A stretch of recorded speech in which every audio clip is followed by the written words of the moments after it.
Привет, друзья! Вы на канале Свистич. Меня зовут Ирина, это канал о рукоделии, вышивки крестом. И я начинаю свой вышивальный влог. У нас сегодня понедельник, какой 11 ноября уже. Предыдущую неделю я пропустила. Почему? Да потому что я вообще не бралась за иголку всю неделю. Ко мне приезжала дочка, мы очень много гуляли, мы ездили в Комо, мы делали шопинг, и мы очень много читали. Кстати, мы читали, как я уже как-то упоминала в предыдущем, я сейчас читаю книгу «Семь сестер». Я читаю вторую часть, потому что первой части не было в библиотеке, и меня этот роман очень-очень захватил. Это не триллер, не детектив, это роман, там много разных событий происходит, очень интересные, мне очень нравится. Друзья мои, читайте книги, потому что книги не идут ни в какое сравнение ни с фильмами, ни с сериалами. Вы настолько погружаетесь в этот мир, вы проживаете еще одну жизнь с героями этой книги, и это настолько интересно. Да это вообще путешествие во времени. Хотите почитать что-то, я не знаю, о феминистках, прочитайте Джейн Остин, и вы поймете, почему женщины до сих пор борются за свои права.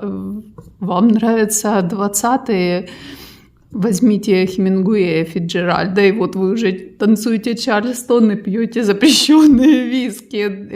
Я не знаю, вам нравится период Второй мировой войны, Мария Эрих Ремарк. Лучшее, что можно вообще почитать. Самое главное, выбирайте хорошие, достойные книги, которые действительно качественные. Ну, как минимум вы, я не знаю, расширите кругозор и увеличите свой словарный запас, и как максимум вы что-то узнаете новое, интересное, и насладитесь действительно книгами. Ну, так, это было лирическое отступление, вернемся к вышивке. Я ничего не вышивала, и вот в субботу и воскресенье я взялась опять за своего петушка в маках. Вот такой он должен быть. Ставлю вам картиночку. И вот с чего я начала. И я отшила 1000 крестиков. Я думала почему-то, что я закончу мак этот. Ну, как видите, серединка мака, она не закончена. И теперь откладываю я до следующей недели. Я решила по 1000 крестиков в неделю вышивать на этом дизайне. И так он у меня продвинется. А сейчас я хочу взять мою собачечку. Кстати, о собачках. Вот вам маленький кусочек видео.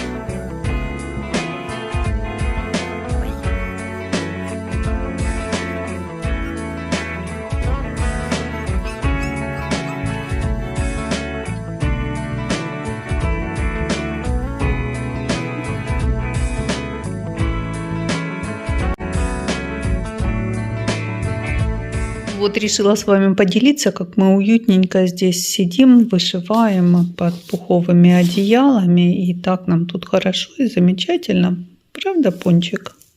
Даже мы не кусаемся и не царапаемся, а только дозеваем целый день. Смотрим, конечно, про вышивку все время. И вот вышиваем собачку, как я вам сказала. Опс, no. Терминатор, блин, какой-то, а не кошка. Ужас. Не хочет собачку вам показывать. Вот, я ее боюсь. Вот вышиваю собачку.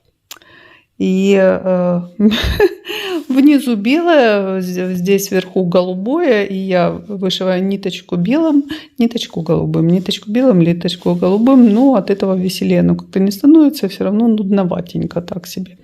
Ну, зато можно посмотреть спокойненько видосики, кто чего там вышивает. Вот. Оказывается, тут вчера день вышивальщицы был, так что поздравляю вас с опозданием, но лучше поздно, чем никогда, никогда или никуда. Что ты, терминатор? Сейчас ее даже высохну. Вау! Ой. Все, прошла любовь, увяли помидоры. Ох, можно вздохнуть. То такой кабанчик не худенький придавил меня. Не, вот такие дела. Ну, как вы понимаете, вышивать собачку мне очень быстро наскучило.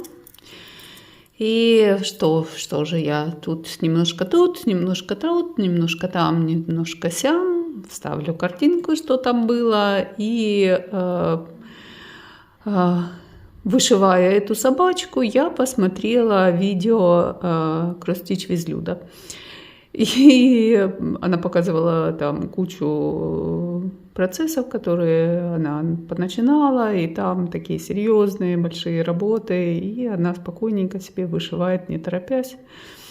И я подумала, а что мне, собственно, мешает это сделать? Что я парюсь, не хочется мне собачку вышивать, начну что-нибудь другое. Тем более, я смотрю, все так активно начали зимнюю тематику вышивать. И несмотря на то, что у нас вот такая вот погода, совсем не зимняя, 10 градусов у нас на солнце. К полудню там будет вообще 15-16 градусов, и как бы зимнее настроение, оно совсем не зимнее, но тем не менее все супермаркеты уже украшают к Рождеству. Ну и как вы видите, я тоже организовалась, как говорится, спасение утопающих, дело рук утопающих. Сам себе создавай настроение зимнее. Ну вот будем на картинке любоваться зимой и любоваться игрушками. И может быть это как-то создаст более-менее предновогоднее настроение. Естественно, дом я еще не украшаю. Я подожду еще пару неделек. Все-таки рановастенько, как по мне. Но зато... Меня вдохновило, девочки-вышивальщицы вдохновили на какой-то зимний вышивальный сезон открыть. И что я сделала? И я взяла нашего любимого, замечательного и великолепного сеньора Ренато Паролин. И буду я вышивать Red Winter, такой зловещее немножко какое-то название, но у него там все Red Winter, Red Spring, ну, тем не менее, смотрите, какая совсем не зловещая картинка, и очень замечательная и чудесная, и, как вы понимаете, я уже сделала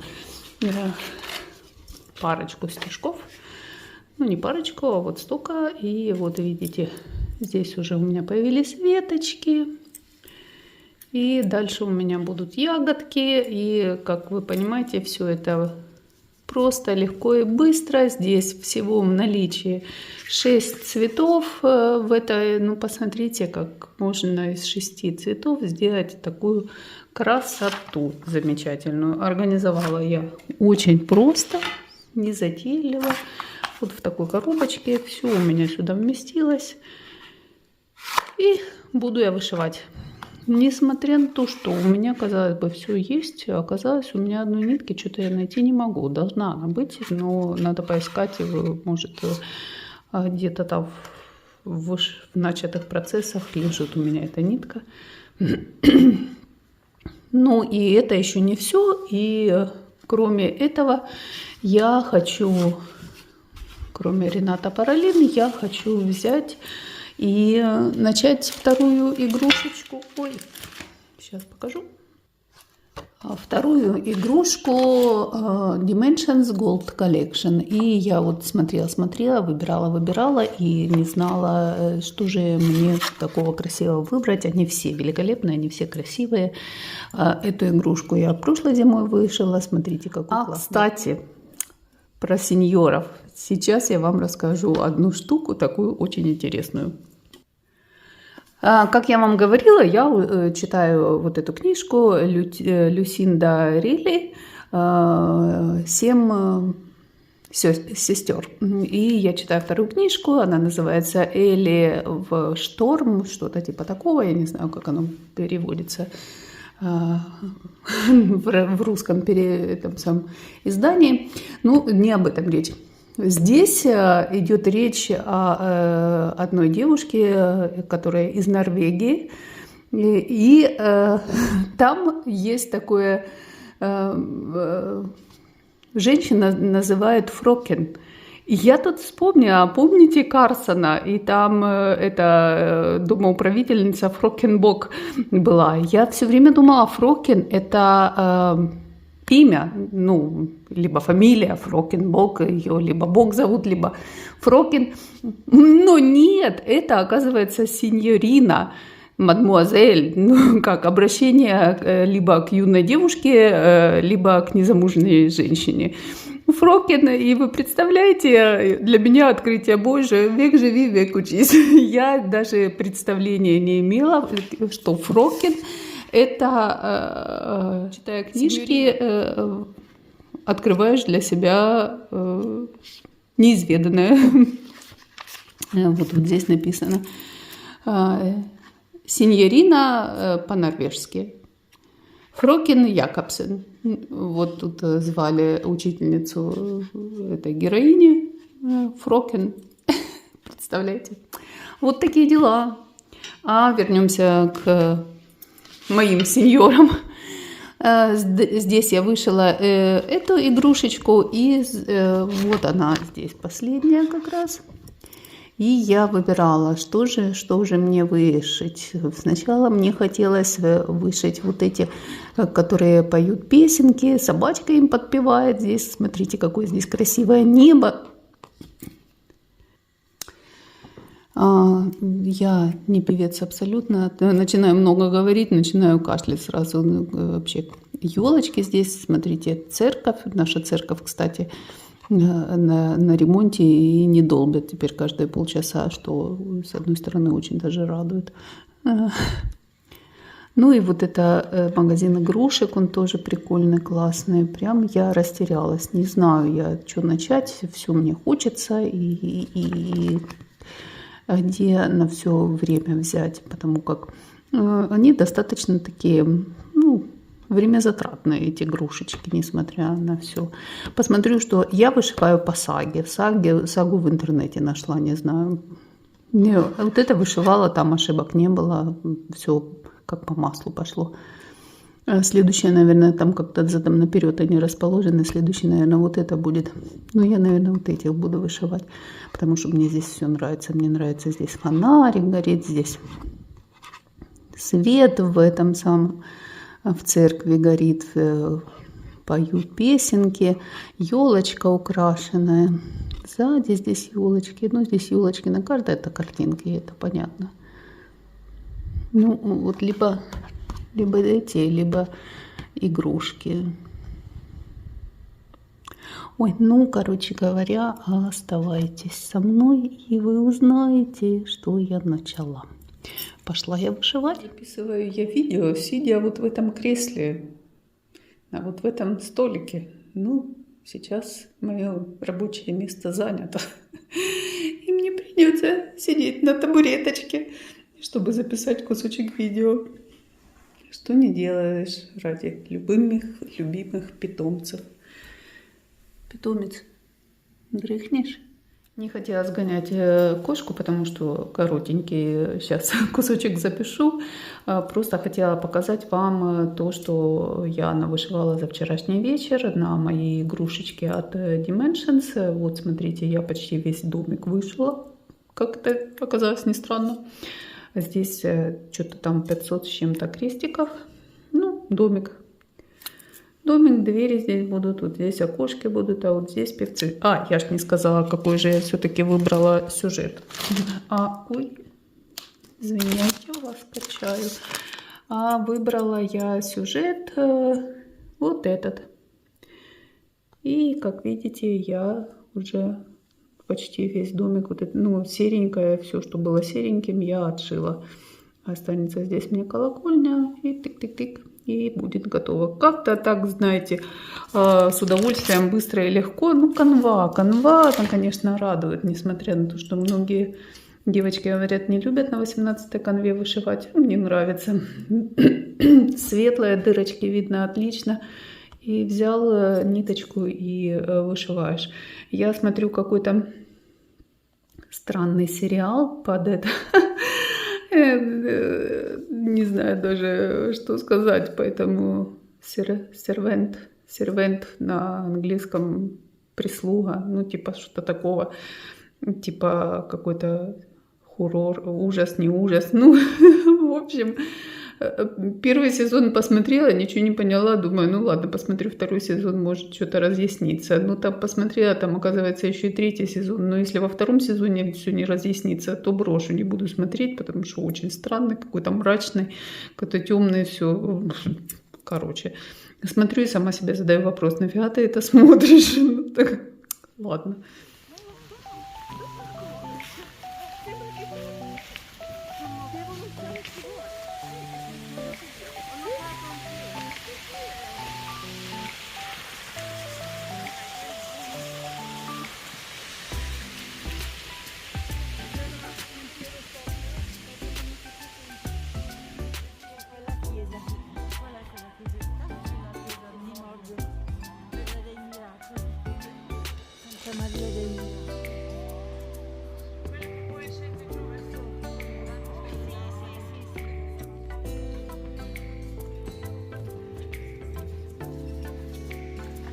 Grazie.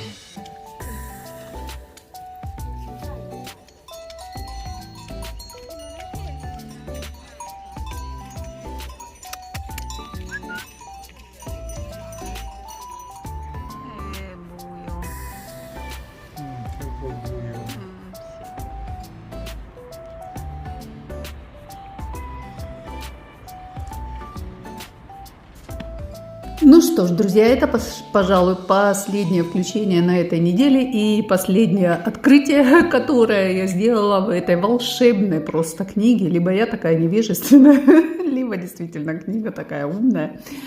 А последнее открытие было таким. Все мы знаем хардангер. Хардангер – это тип вышивки, но то, что это также округ Норвегии, Хардангер, откуда, собственно, и пришло это название этой вышивки, я, допустим, не знала. А как я узнала? Потому что я заинтересовалась в этой книге, один там персонаж, он играет на скрипке Хардангер. И я такая, бывает даже скрипка Хардангер, ну надо же. Ну, естественно, я полезла в Википедию посмотреть, что ж такое скрипка Хардангер. И оттуда все выясняется. Скрипка Хардангер – это национальный норвежский инструмент, на котором не 4 струны, как на традиционной скрипке, а 8 струн. И он используется в основном для исполнения народных норвежских музыкальных произведений. Ну и, понятное дело, я, кроме того, что я делала открытие, что такое Хардангер, я немного повышивала Рената Паролин. Как-то он мне потяжелее идет, чем мне шло это дерево. Наверное, помельче здесь каунты, поэтому как мелковато, так сразу у меня такая проблемочка возникает, что надо вышивать только днем при дневном освещении, когда хороший свет и очень все хорошо видно. Вот так красиво получается. Видите, я уже кусочек этой сверху. Вот у нас такая штучка. И вот это я кусочек уже вышила. Мне осталось еще здесь 2 кусочка и само это сердечко.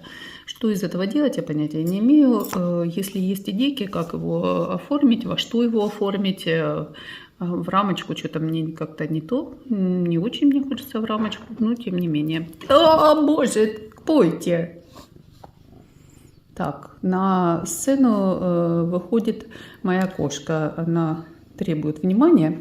Пойте, пожалуйста, не тряси, а то всех сейчас укачает и всем станет плохо.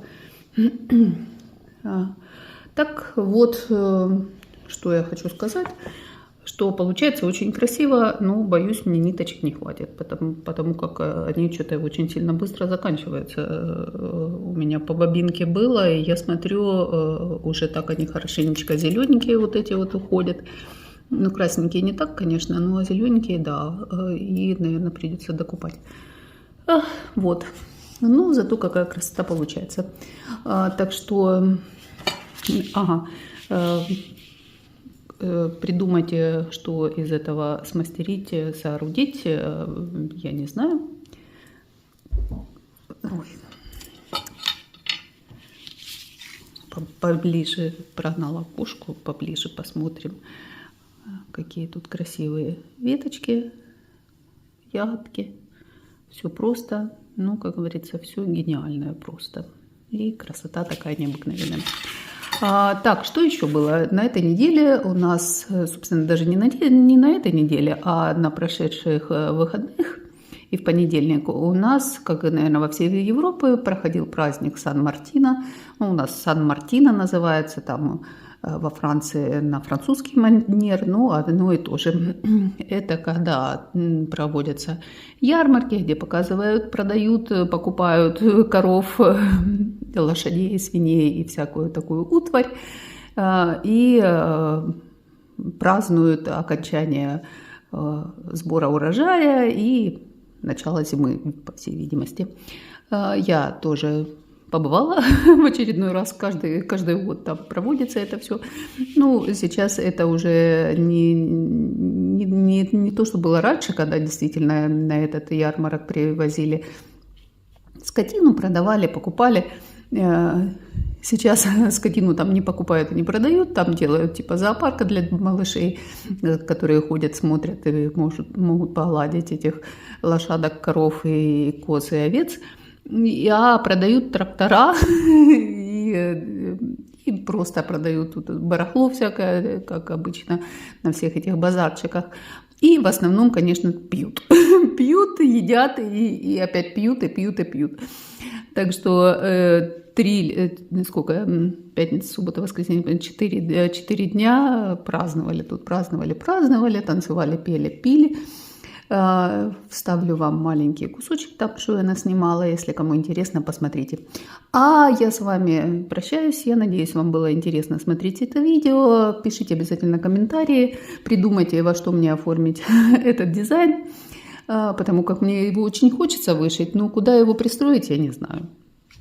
И я с вами прощаюсь до следующего видео. Всем всего самого наилучшего, всем пока-пока.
Thank